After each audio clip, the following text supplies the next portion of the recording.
भाजपा ने अब तक जितने लोगों को देशद्रोही आतंकवादी बताया उनकी सारी सूची सामने रखी जाए तो भाजपा बेनकाब हो जाएगी कि भाजपा के साथ क्या क्या संबंध थे और किनको किनको छोड़ा।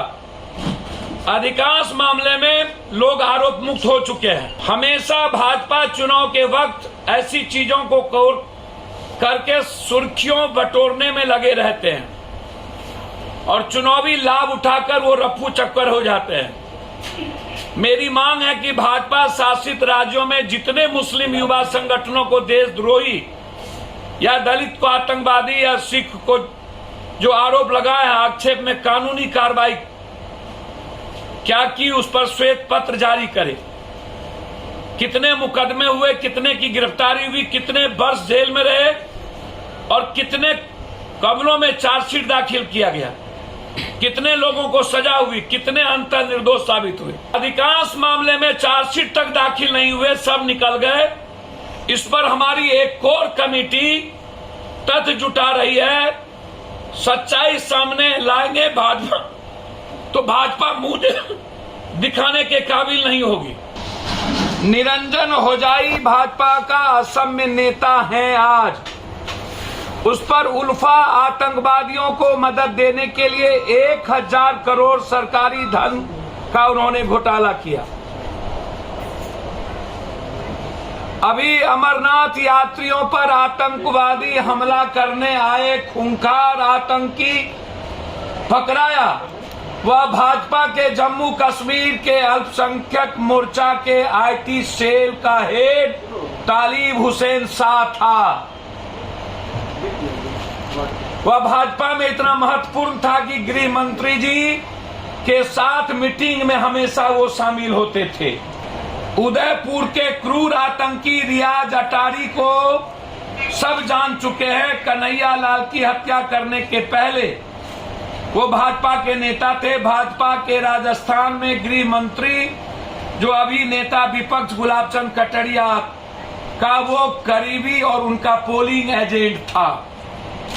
जुमलाबाजी, बाल बुद्धि, कोविड स्प्रेडर, स्नूप गेट, गद्दार, गिरगिट, घड़ियाली आंसू, काला दिन, दंगा दलाल, भाजपा ने खुद आईने में देख इन शब्दों का चयन कर राज्यसभा से लोकसभा से एक चिट्ठी फरमाइश किया है कि ये शब्द का प्रयोग लोकसभा राज्यसभा में अब नहीं होगी, मतलब डेमोक्रेसी।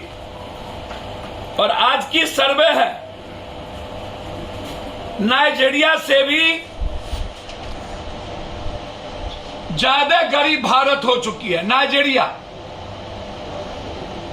और 80.5 से ज्यादा डॉलर का रुपया जा चुका है।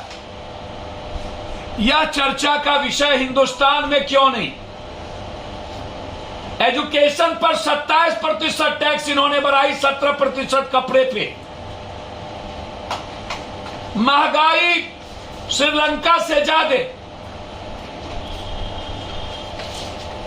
कुछ स्टेट तो श्रीलंका से ज्यादा कर्जदार हो चुके हैं, जिसमें पंजाब भी है, और भारत 93 से ऊपर।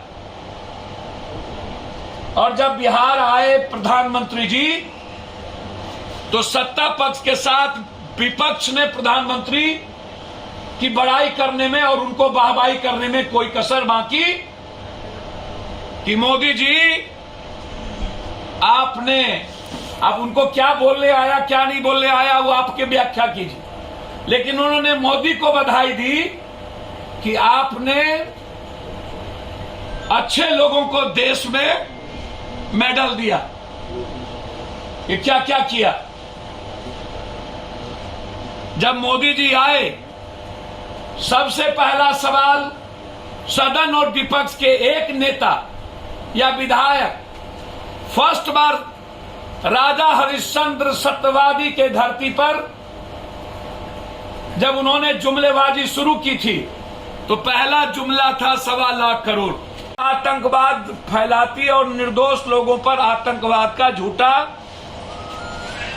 2017 में गुजरात चुनाव में जब भाजपा हारने लगी तो प्रधानमंत्री ने भाषण दिया कि कांग्रेस नेता मणिशंकर अय्यर के घर पर पाकिस्तान के अधिकारियों के साथ पूर्व प्रधानमंत्री डॉक्टर मनमोहन सिंह की मीटिंग हुई, लेकिन यह सफेद झूठ निकला। इसके नाम पर भावनाएं भड़काएं वोट लिया गुजरात में, लेकिन मनमोहन सिंह जी और अय्यर पर आज तक कोई कार्रवाई नहीं हुई। देश के सबसे ईमानदार कर्तव्यनिष्ठ पूर्व प्रधानमंत्री मनमोहन सिंह को कलंकित करने के लिए नरेंद्र मोदी को देश से माफी मांगना चाहिए था। चुनाव जीतने के लिए भाजपा का नंगा आतंकवाद, ये याद रखिएगा कि मनमोहन सिंह जी को देशद्रोही दर्शाने में शर्म नहीं आई। पाकिस्तान के अधिकारियों के साथ गुजरात में भाजपा को हराने के लिए मीटिंग करने का आरोप खुद पीएम मोदी ने लगाया था। यह झूठी था। पीएम मोदी पर मुकदमा पर क्यों नहीं बर्खास्त किया जाना चाहिए? शाहिद अली खान जो मिनिस्टर हुआ करते थे, आज हम सब के बीच नहीं है, उन पर भी आतंकवादी का आरोप लगा था, बाद में निर्दोष साबित किया गया। भाजपा ने उन नामों पर भी वोट लिया था। भाजपा का नेकेड टेररिज्म और भाजपा का नंगा आतंकवाद, ये देखिए शाहिद अली खान को जो किया गया था पूरा का पूरा,